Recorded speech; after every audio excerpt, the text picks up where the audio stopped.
नमस्कार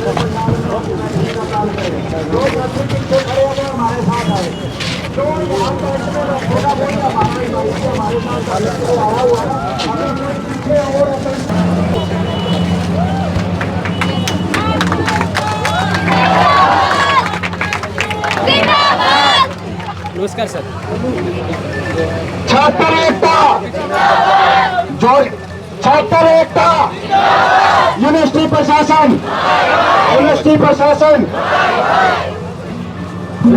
अनुरोध है कि इंडियन नेशनल लोकदल पार्टी के राष्ट्रीय अध्यक्ष अभय चौटाला जी पहुंचे। जोरदार तालियों से स्वागत कीजिए। सभी छात्र साथी जोरदार तालियों से स्वागत कीजिए। 13 तारीख को यूनिवर्सिटी प्रशासन ने रूल में संशोधन किया था कि जिन स्टूडेंट्स को पहले 70% मार्क्स पे एमएससी और पीएचडी में 6,000 और 10,000 रुपये स्कॉलरशिप मिलेगी, उसमें अब बदलाव करके ये कर दिया था कि 25% स्टूडेंट्स को, सिर्फ 25% स्टूडेंट्स को स्कॉलरशिप मिलेगी, और वो भी 75% मार्क्स पे। जिस यूनिवर्सिटी का 900 करोड़ रुपये बजट है और हर एक स्टूडेंट्स को अगर स्कॉलरशिप दे दी जाए तो भी सभी स्टूडेंट्स के लिए 9 करोड़ रुपए खर्चा नहीं होता। फिर भी इन्होंने इसमें संशोधन किया, पता नहीं इनकी क्या मकसद थी। तो हम इनके ऊपर गुजारिश लेके गए थे कि हाँ, आप गरीब के बच्चे के पढ़ने में दिक्कत ना हो तो आप इस संशोधन को वापस ले लीजिए। इन्होंने हमको टाइम दिया कि 27 तारीख को आप आ जाइए, आपके लिए कमेटी गठित कर देंगे। लेकिन 27 तारीख को जब गए तो वीसी साहब ऑफिस में नहीं मिले। उसकी जगह डीन पीजी ने कहा कि ठीक है, हम कमेटी गठित कर देंगे। उसके बाद जब 9 तारीख को गए तो 9 तारीख को वीसी ऑफिस से दबे पाँव आगे भाग लिया कि नहीं, मेरे को नहीं इनसे बात करनी। शाम को इसके घर के बाहर जब मिलने गए तो इसके सिक्योरिटी गार्ड ने हमारे साथ धक्का मुक्की की। 10 तारीख को फिर हम गुजारिश लेके इनके पास पहुंचे।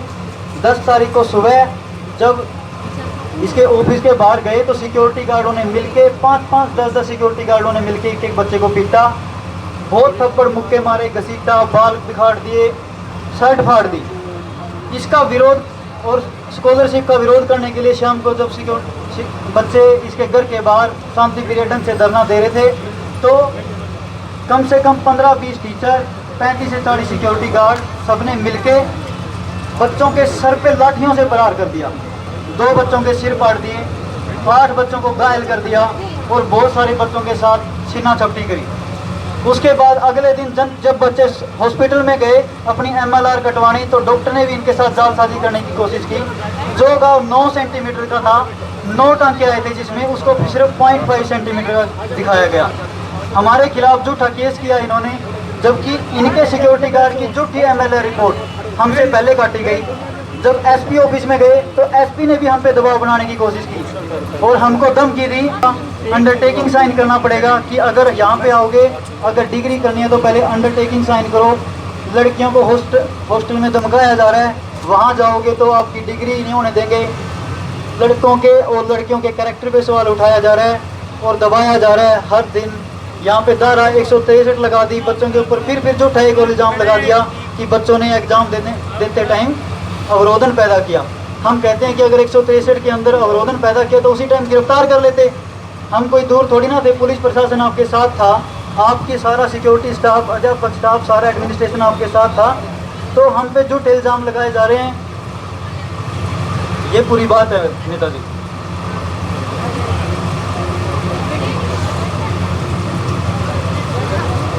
अब मैं चाहूँगा हमारे बीच में हमारे आदरणीय व माननीय अभय सिंह चौटाला जी, जो इंडियन नेशनल लोकदल के राष्ट्रीय अध्यक्ष हैं, और ये वो नेताजी है जिन्होंने किसान आंदोलन के दौरान किसानों के समर्थन में इस्तीफा भी दे दिया था विधायक के पद से। जोरदार तालियों से स्वागत कीजिए। और मैं खुद बताऊं नेताजी, मैं आपकी सभी स्पीच सुनता और मुझे ये पता है आप इन अधिकारियों को बड़ा अच्छे से अटकाते हैं। तो आज हम चाहते हैं जैसे आपने ज्ञानचंद गुप्ता को विधानसभा के अंदर अटकाया था, उसी तरह आप इस वीसी को भी आप जवाब दीजिए। हमें आपसे बड़ी आस है। समझता हूँ जब सबसे पहले आपके ऊपर आप अपनी जायज़ मांगों को लेकर के वाइस चांसलर के घर पे गए, जहाँ वाइस चांसलर को आप लोगों के साथ बैठ करके बात करनी चाहिए थी, आपकी समस्या को सुन करके उसका समाधान करना चाहिए था, बजाय आपकी बात को सुनने के आपकी बात को दबाने का प्रयास किया गया। और दबाया भी इस तरीके से गया कि इस यूनिवर्सिटी में मैं भी स्टूडेंट रहा हूं। हमारे वक्त में भी बहुत बार इस तरह की स्ट्राइक्स हुई थी।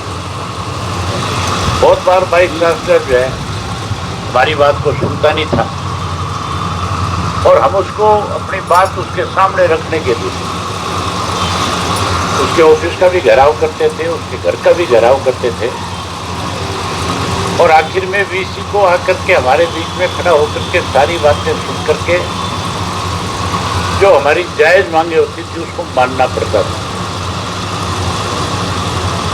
कभी भी इस तरह का किसी भी वाइस चांसलर के वक्त में इस तरह के हालात नहीं पैदा हुए कि प्रोफेसर और स्टूडेंट भी आपस में आमने सामने खड़े हुए। आज का जो आपका वाइस चांसलर है इसने तो इस किस्म के हालात पैदा कर दिए यूनिवर्सिटी में कि आज जो स्टूडेंट का जो टीचर का एक रिश्ता है उस रिश्ते में भी कहीं ना कहीं जहर घोलने का काम किया है। जिस ढंग से कुछ प्रोफेसर्स को अपने साथ लेकर के स्टूडेंट्स के ऊपर लाठीचार्ज किया, उनको घायल किया, उनको चोटें पहुंचाई और उसके बाद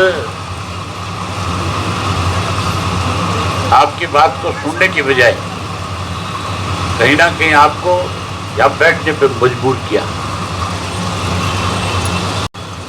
आईओएस जो हमारा स्टूडेंट ऑर्गेनाइजेशन है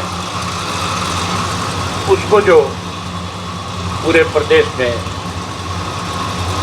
आईओएस का जो जगह जगह पे उन्होंने जो संगठन बनाया उसको देखने वाले अर्जुन सिंह आपके बीच में आपको आश्वासन भी दे करके गए और खुल करके कह के भी गए कि हम आपके साथ हैं। हमारी आईओसी की यूनिट जो है वो लगातार आपके साथ पिछले 13 दिन से बीच में आपके रह करके आपकी इस लड़ाई में आपका सहयोग कर। मैं आज इसलिए आया हूँ कि समर्थन और सहयोग तो हमारा है ही है, लेकिन मैं वाइस चांसलर को ये कहने के लिए आया हूँ आपके माध्यम से, इन खास करके प्रेस के लोगों के माध्यम से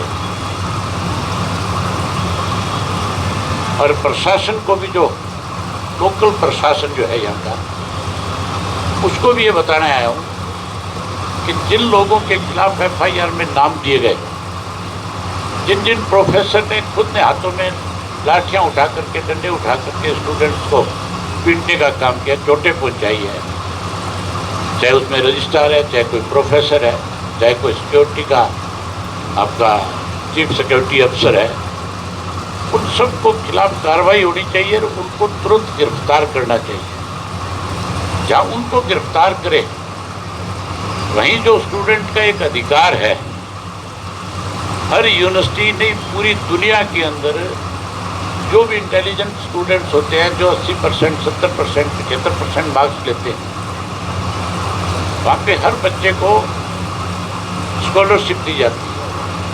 दुनिया की यूनिवर्सिटी तो हमारे बच्चों को बुला करके स्कॉलरशिप दे करके पढ़ाने का काम करती है और हमारी अपनी यूनिवर्सिटियों में जहाँ स्कॉलरशिप दी जा रही थी उनको वाइस चांसलर अपने तानाशाह रवैये के साथ बंद कर रहा है। उसको बंद करने की बजाय उस स्कॉलरशिप को जहाँ 10,000 दिया जा रहा था 10 के बजाय, क्योंकि समय के अनुसार हर चीज़ में बदलाव आता है, इस स्टाइपेंड को बढ़ाना चाहिए ताकि स्टूडेंट का और ज़्यादा हौसला बढ़े और उसको उसकी पढ़ाई में कोई दिक्कत ना आए। खास करके गरीब जो बच्चे हैं जो फीस भरने में असमर्थ हैं, उन बच्चों को इससे मदद मिलती है, उनका स्कॉलरशिप भी बढ़े। मैं इसके लिए गवर्नर से भी बात करूंगा और मैं इसके लिए चीफ मिनिस्टर से भी बात करूंगा। उसके साथ साथ विधानसभा का जब सेशन आएगा उस सेशन में आपकी लड़ाई को बहुत अच्छे ढंग से लड़ेंगे और सरकार को इस बात के लिए हाउस में मजबूर करेंगे कि सरकार को ये कहना पड़ेगा कि वाइस चांसलर भी बदलेंगे, उसको भी हटाएंगे और उसके साथ साथ जिन लोगों ने स्टूडेंट्स के साथ ज़बरदस्ती करी है, मारपीट किया, उनके खिलाफ भी सख्त कार्रवाई हो, ये बात भी रखेगा। मैं तो आपसे एक और बात कहने आया हूँ, आपके बैठने से मानने वाले लोग नहीं हैं। आपको एक कमेटी बनानी चाहिए स्टूडेंट ऑर्गेनाइजेशंस की, उसमें हर जाति विशेष वर्ग के स्टूडेंट्स को साथ लेना चाहिए, जो जाकर के बच्चों को सारी बात बता सके, समझा सके। और आप पूरे प्रदेश के अंदर हर यूनिवर्सिटी में जाओ और हर यूनिवर्सिटी के स्टूडेंट्स को अपने साथ अपना समर्थन लेने का काम करो। हमारा तो पार्टी का आपको समर्थन है, हमारे स्टूडेंट ऑर्गेनाइजेशन का भी समर्थन है। दूसरी जगह भी जहाँ जहाँ आप जाओगे वहाँ पे हमारे ISO के जो बच्चे हैं, जो वहाँ पे पदाधिकारी हैं, वो आपके साथ खड़े होंगे और वो आपकी इसमें मदद करेंगे। और आप इसमें एक बड़ी महापंचायत बुलाओ जिसमें सारी पॉलिटिकल पार्टियों के लोगों से भी कहो कि वो सारे आएँ और आकर के आपको समर्थन दे करके जाएँ।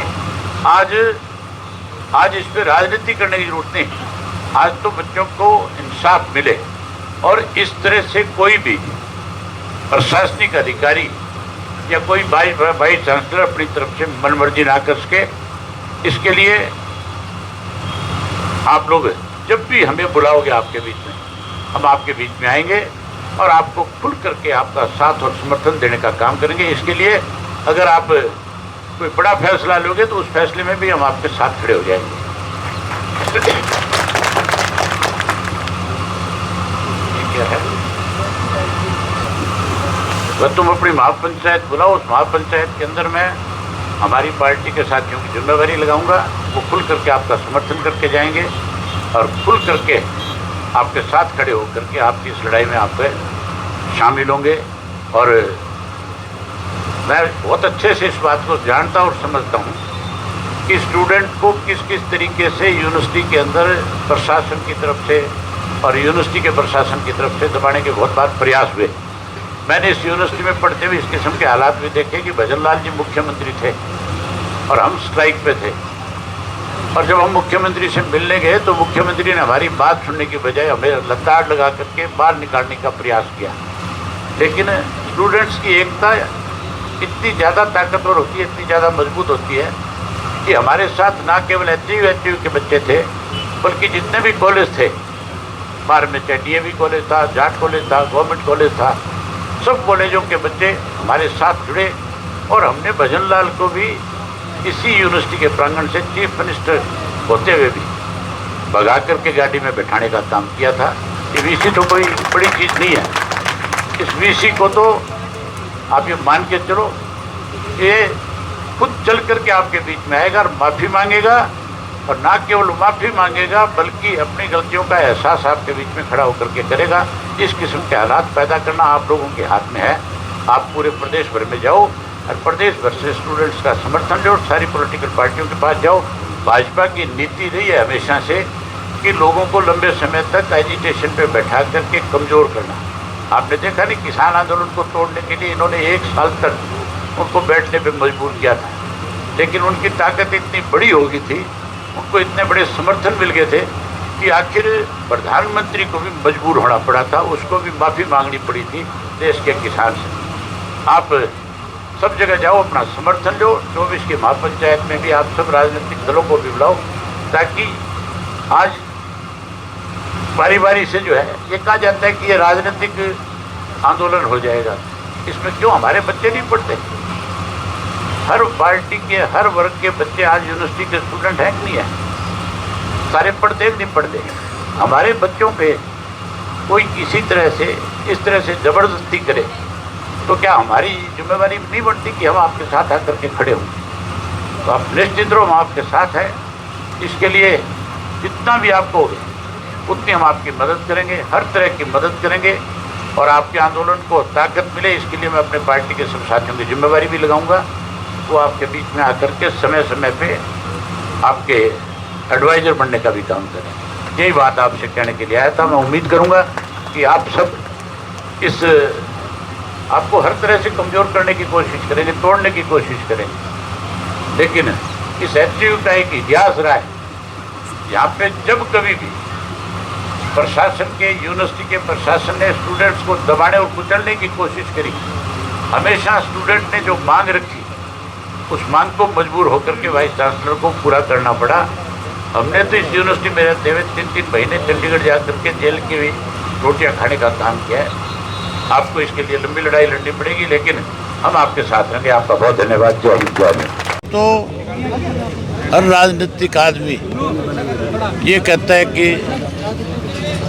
स्टूडेंट हमारा भविष्य है, और दूसरी तरफ जब स्टूडेंट अपनी कोई मांग लेकर के प्रशासन के पास जाता है, उसकी बात सुनने की बजाय उसके ऊपर लाठीचार्ज किया जाता है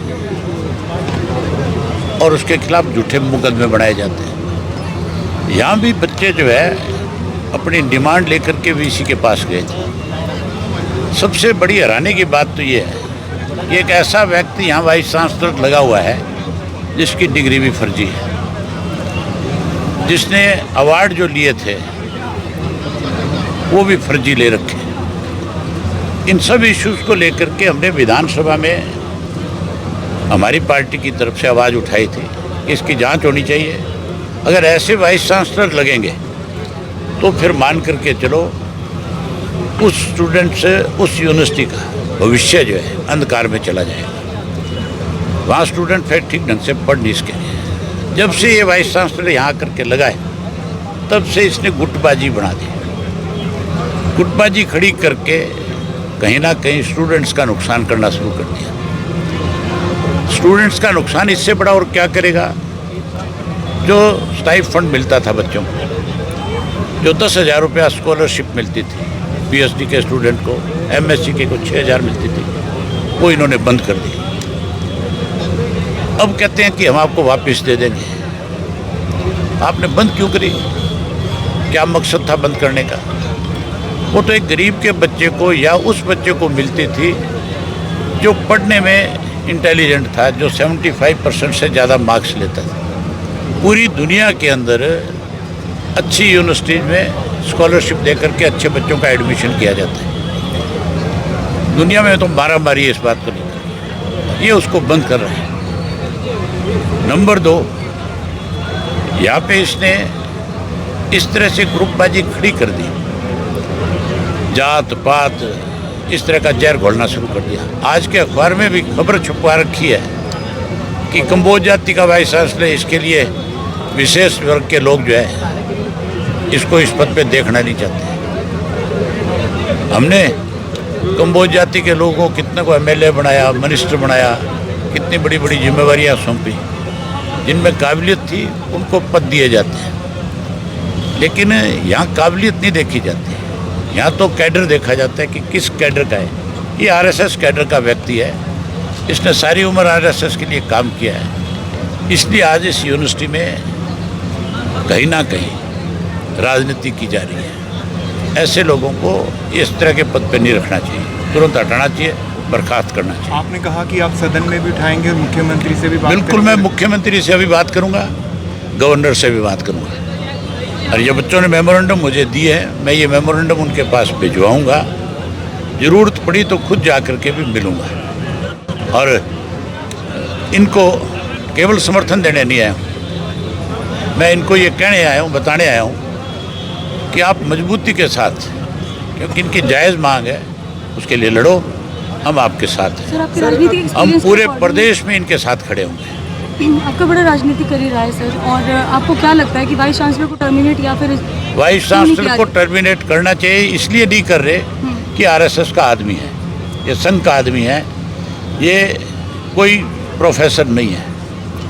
ये केवल और केवल इस तरह के इंस्टीट्यूट का, जिसका बहुत बड़ा नाम है, उसको बदनाम करना चाहता है, ख़राब करना चाहता है। इस हरियाणा कृषि विश्वविद्यालय का जो चौधरी चरण सिंह के नाम से, इसका बहुत बड़ा नाम है, एशिया की सबसे बड़ी यूनिवर्सिटी मानी जाती है। और यहाँ पे बहुत अच्छे अच्छे साइंटिस्ट आए हैं, यहाँ के बहुत अच्छे अच्छे स्पोर्ट्स पर्सन हुए हैं, यहाँ के बहुत सारे बच्चे जो है आईएएस आईपीएस बने हैं, आईएफएस बने हैं। आज आप मान के चलो, भविष्य में हर व्यक्ति ये सोचेगा कि मैं अपने बच्चे को एचयू में किस लिए भेजूँ?